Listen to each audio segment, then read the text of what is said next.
Alhamdulillahi Rabbil Alamin. Wabihi nasta'inu ala umurid dunya waddin. Wassalatu wassalamu ala ashrafil anbiya'i wal mursalin, Nabiyyina Muhammadin wa ala alihi wa ashabihi wa man tabi'ahum bi ihsanin ila yaumiddin. Asyhadu an la ilaha illallah wahdahu la syarika lah, al-malikul haqqul mubin, wa anna Muhammadan abduhu wa rasuluhu la nabiyya ba'dah, shadiqul wa'dil amin.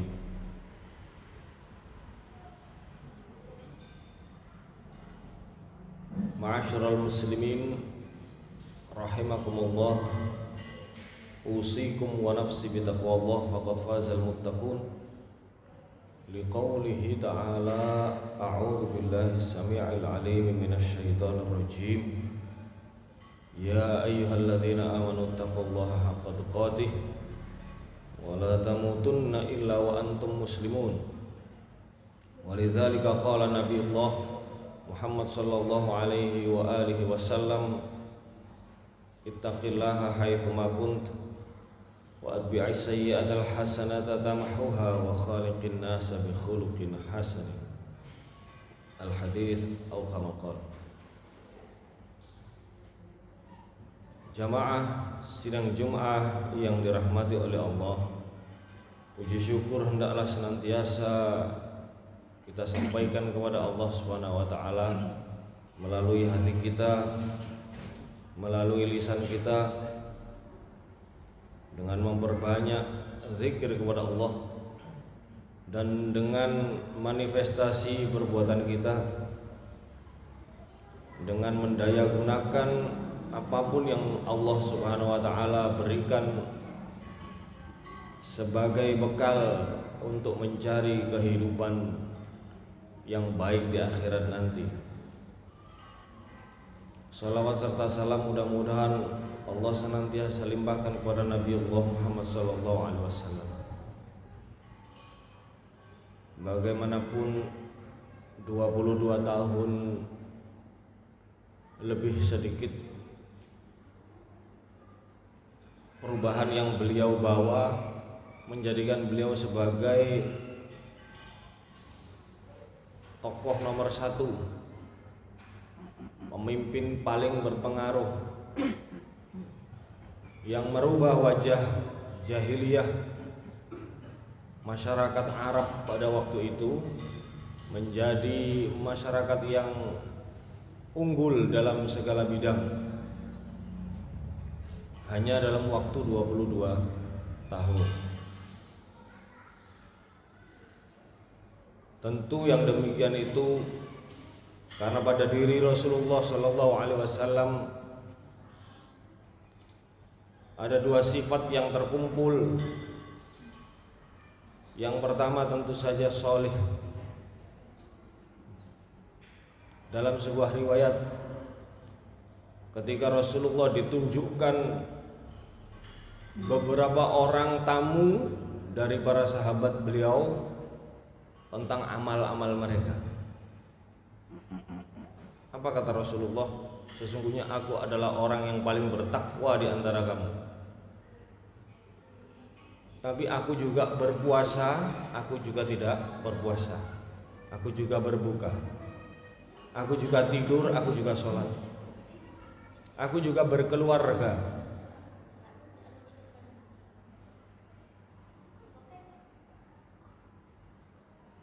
Yang kedua tentu kesolihan beliau yang sudah tampak semenjak beliau masih kecil, semenjak beliau anak-anak. Karena tidak ada satupun sejarah yang menyebutkan Rasulullah pernah menyembah berhala ketika kecil. Tidak pernah. Jadi mulai kecil sudah solih. Beliau jujur, beliau amanah, beliau cerdas. Sekalipun beliau seorang yang ummi, yang tidak bisa baca tulis, Karena justru disitulah nanti keunggulan beliau. Seandainya beliau bisa baca tulis, maka tentu akan semakin banyak pihak yang akan meragukan keautentikan Al-Quran. Nah, kesolihan beliau itu tidak hanya beliau bawa di rumah, tidak hanya beliau bawa di rumah di keluarganya saja, tapi beliau bawa ke masyarakat. Sebelum beliau diangkat menjadi nabi dan rasul, di saat beberapa kabilah ribut untuk memindahkan Hajar Aswad, Rasulullah datang sebagai penengah, sehingga orang tidak lagi rebutan.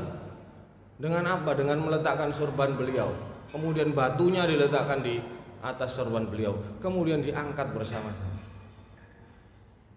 Jamaah yang dirahmati oleh Allah,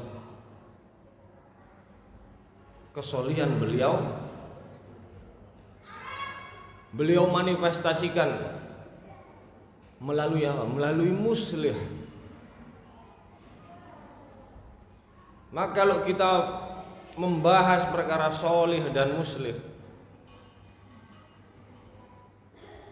solih itu secara bahasa asal katanya itu solaha yasluhu sulhan, solihan.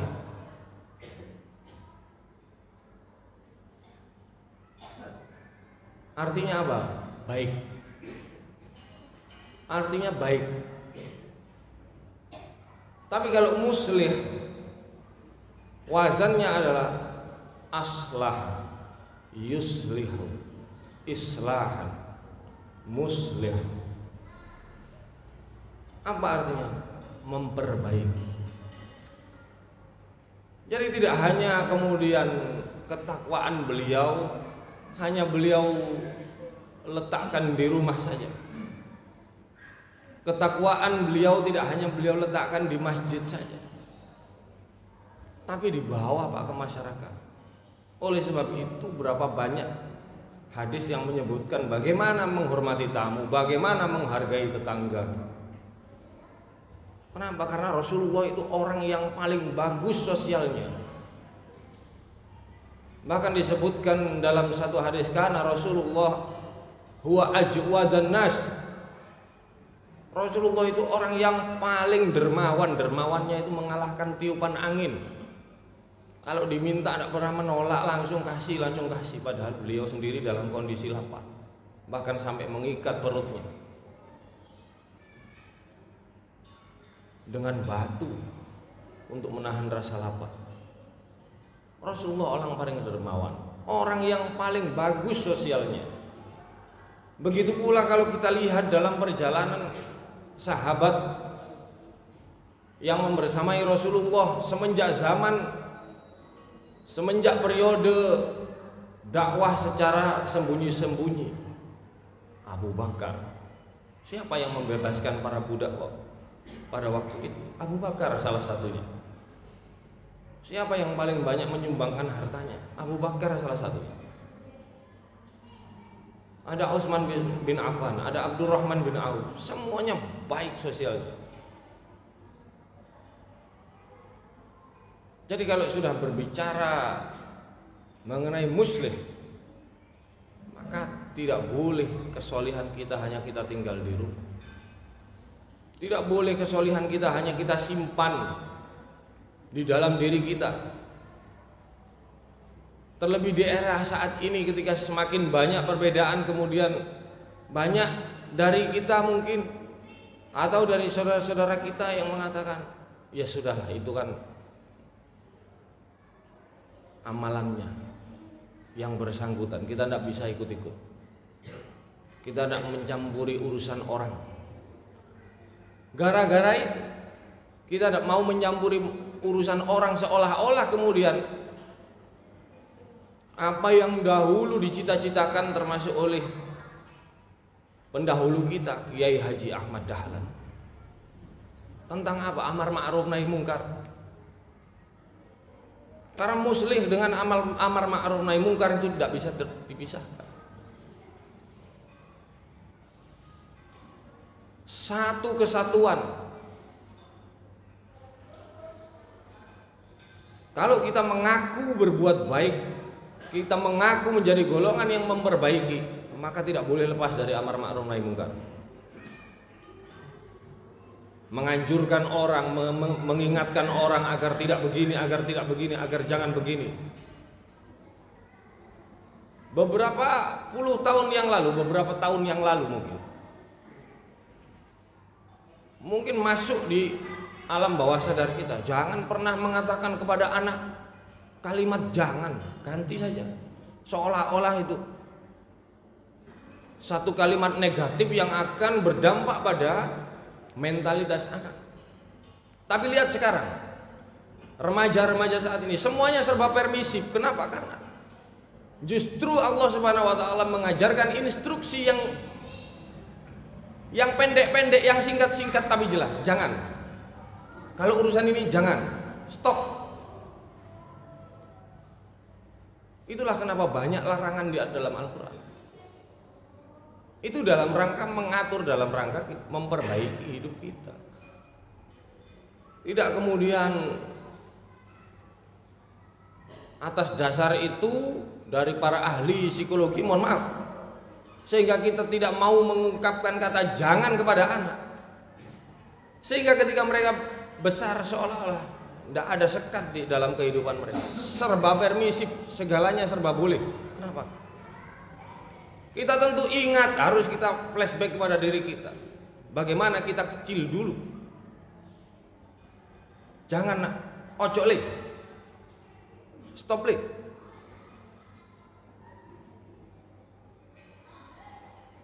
Minimal kita tahu rambu-rambu. Tapi kalau kemudian kalimat jangan ini kita tidak kita instruksikan kepada anak-anak kita. Kalau memang itu larangan Allah, kalau memang itu sesuatu yang membahayakan, jangan nak, stop. Instruksi yang pendek-pendek dan jelas.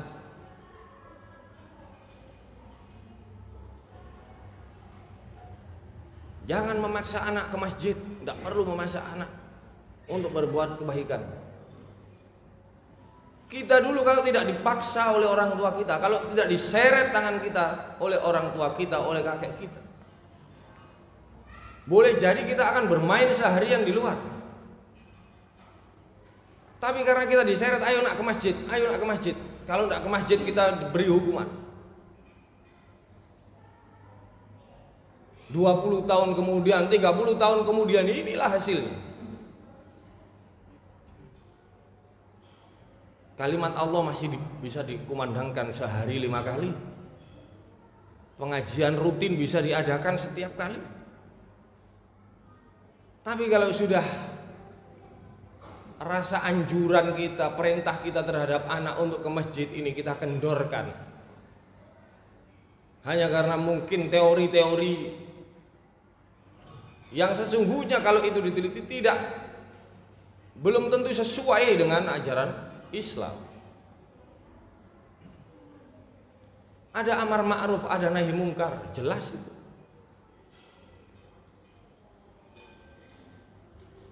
Jamaah yang dirahmati oleh Allah, kalau sudah tidak ada yang demikian, kalau amar ma'ruf sudah tidak ada, nahi mungkar sudah tidak ada. Dalam surat Hud ayat 117, Allah Subhanahu wa taala berfirman, a'udzubillahi minasyaitonirrajim. Wa ma kana rabbuka liyuhlikal qura bidzulmin wa ahluha muslihun. Dan sekali-kali Tuhanmu tidak akan membinasakan satu negeri, satu kaum dengan aniaya, dengan zalim, kalau di dalamnya masih ada orang-orang yang mau memperbaiki, muslih. Nah, kalau sudah tidak ada orang yang menganjurkan untuk berbuat baik, orang yang mencegah untuk berbuat jahat, Kita sudah abai wis amale dhewe-dhewe, amalnya sendiri-sendiri. Aku ngurusi awakku dhewe. Maka kontrol sosial sudah tidak berjalan di situ, rusak. Kalau sudah rusak, azab Allah. Baik itu dalam pelanggaran-pelanggaran terhadap syariat Allah maupun pelanggaran-pelanggaran terhadap hukum alam. Kalau kita biarkan orang buang sampah, kita biarkan saja misalnya. Tidak ada yang mengingatkan, tidak ada yang menganjurkan, tidak ada yang mengedukasi. Terus itu orang buang sampah sembarangan. Efeknya apa? Kita sudah tahu sendiri apa. Kalau kemudian pembangunan secara terus-menerus dilakukan tanpa mempedulikan, oh setiap orang kita cobalah tanam pohon. Perintahnya Rasulullah. Bahkan kalau kamu mengetahui besok akan terjadi hari kiamat, kemudian di tanganmu ada benih tanaman, tanam itu, kata Rasulullah. Kenapa? Karena itu muslih. Salah satu bukti kita muslim. Hadirin yang dirahmati oleh Allah, maka kalau kita koreksi diri kita masing-masing sebagai seorang muslim, tidak pantas rasanya kemudian kalau kita abai terhadap saudara kita. Mari kita saling memotivasi, saling mendorong untuk berbuat kebaikan, saling mengingatkan, tawasau bil haqqi tawasau bis sabr. Kita ingatkan, bukan kemudian kita biarkan sehingga kemudian azab Allah datang. Dalam satu hadis bahkan Rasulullah SAW mengancam, walladzi nafsi biyadihi, demi diriku yang berada dalam genggamannya, la ta'murunna bil ma'ruf, kamu mau beramar ma'ruf, wala tanhauna 'anil munkar, dan kamu mau untuk melarang terhadap kemungkaran,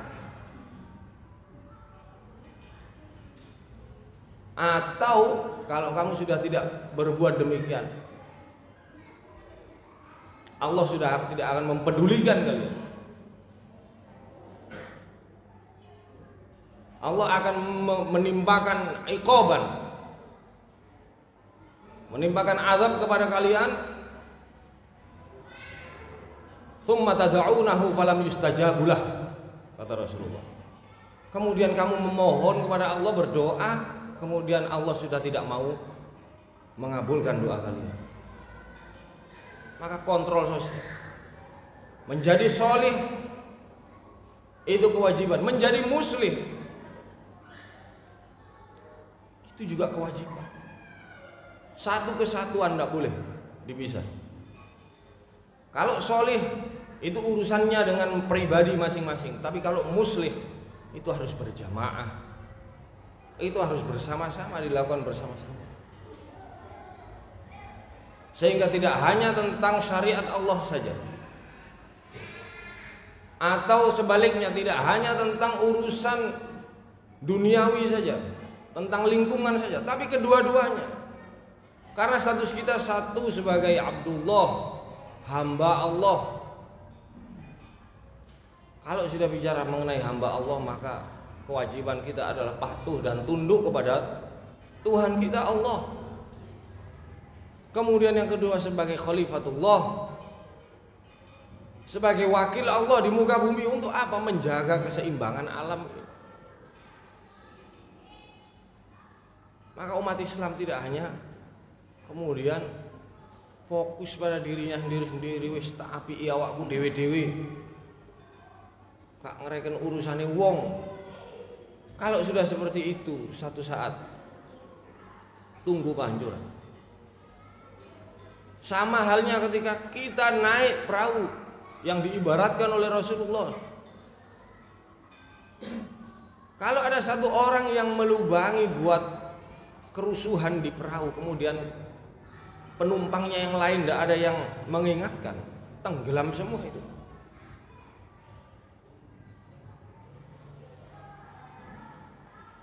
Hadirin yang dirahmati oleh Allah, menjadi solih, menjadi muslih itu kewajiban kita semua. kewajiban kita semua. Maka memperbaiki diri dan memperbaiki masyarakat sekitar kita. Saling mengingatkan sama saudara kita, anak kita, keluarga kita, saling mengingatkan.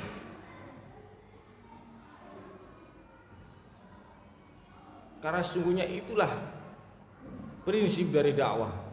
Apa itu amar ma'ruf nahi munkar? Mudah-mudahan sedikit yang bisa kami sampaikan mampu menjadi pengingat bagi diri kita semua bahwa tugas kita ini tidak hanya sekedar memikirkan nasib kita sendiri-sendiri, tapi juga bersama-sama memikirkan nasib jamaah kita, nasib masyarakat kita. Semua punya tugas yang sama, saling mengingatkan. Tawasau bil haqqi tawasau bis sabr. Aqulu qawli hadza astaghfirullah li wa lakum innahu huwal ghafurur rahim.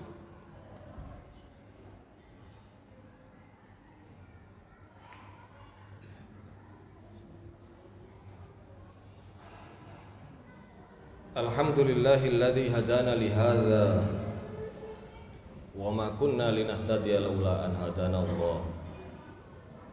Asyhadu an la ilaha illallah wahdahu la syarika lah. Wa asyhadu anna Muhammadan abduhu wa rasuluhu la nabiyya ba'da. Hadirin jamaah Jum'ah yang dirahmati oleh Allah, termasuk sebagai pengingat bagi kita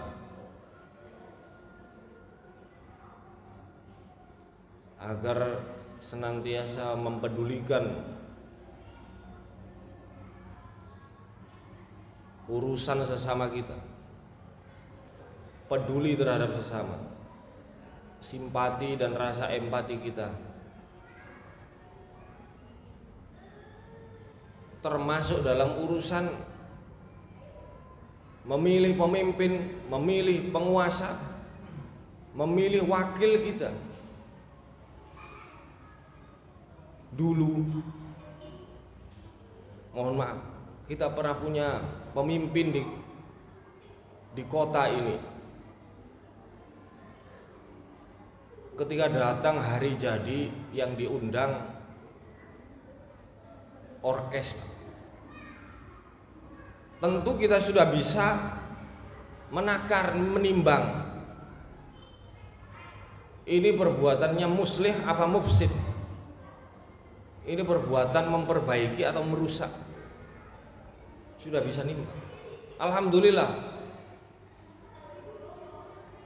beberapa tahun terakhir kita punya bupati, kita punya pemimpin yang ketika datang acara miladnya, hari jadinya kota, yang diundang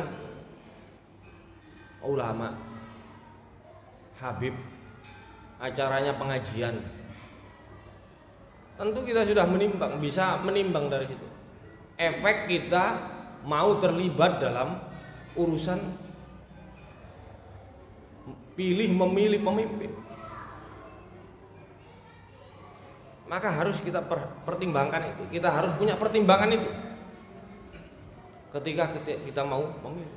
Kita tidak bisa bayangkan kalau yang kemudian di parlemen itu yang bikin undang-undang semuanya adalah orang-orang mufsid, kumpulan orang-orang yang merusak, yang tidak peduli tentang peredaran miras bagaimana, tentang rumah hiburan malam bagaimana. Kita tentu tidak ingin, Pak. Kita ingin di antara parlemen-parlemen itu ada keterwakilan dari orang-orang yang peduli terhadap para guru ngaji di TPQ, peduli terhadap bagaimana peredaran mirasnya, narkobanya, peduli bagaimana rumah hiburan malam kalau dibiarkan menjamur itu merusak generasi bangsa. Harus ada diisi orang-orang seperti itu, harus ada. Tidak kemudian kita wis kabeh padha ae, sehingga menjadikan kita abai, acuh kemudian yang ada di sana diisi semua oleh orang-orang yang merusak. Kenapa? Karena kaidah usul fikih ma la yudraku kullu la yutraku kullu. Kalau kita tidak bisa lakukan semua, kita tidak boleh tinggalkan semuanya. Kalau kita tidak bisa membersihkan kampung kita dari sampah, kita juga tidak boleh meninggalkan rumah kita kotor begitu saja, tidak boleh. Jadi kaidahnya seperti itu. Kalau kita tidak bisa lakukan semua, jangan ditinggal semuanya. Kalau ditinggal semuanya, yang melakukan orang lain. Selama orang masih hidup, masalah kepemimpinan, masalah ganti mengganti, pembuat kebijakan, kalau bukan dari kita yang mengisi, diisi orang lain. Itulah pentingnya kita cerdas dalam berpolitik. Itu pentingnya kita tidak abai, wis gak ngurus, yang penting ke masjid. Nah, kalau sudah seperti itu, bukan muslim, ngurusi dirinya sendiri. Mudah-mudahan kita semua menjadi orang yang peduli,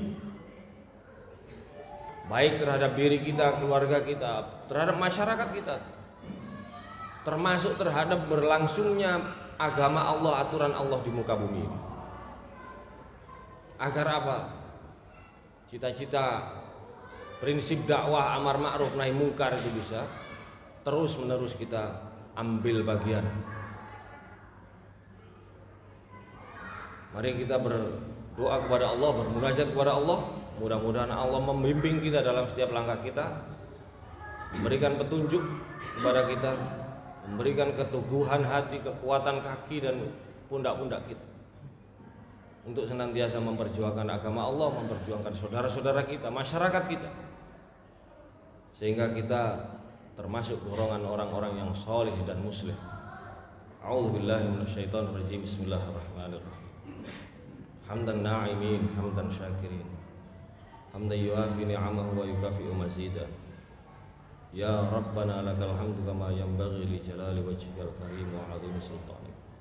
La ilaha illallah wahdahu la syarika lah, lahul mulku wa lahul hamdu wa huwa ala kulli syai'in qadir.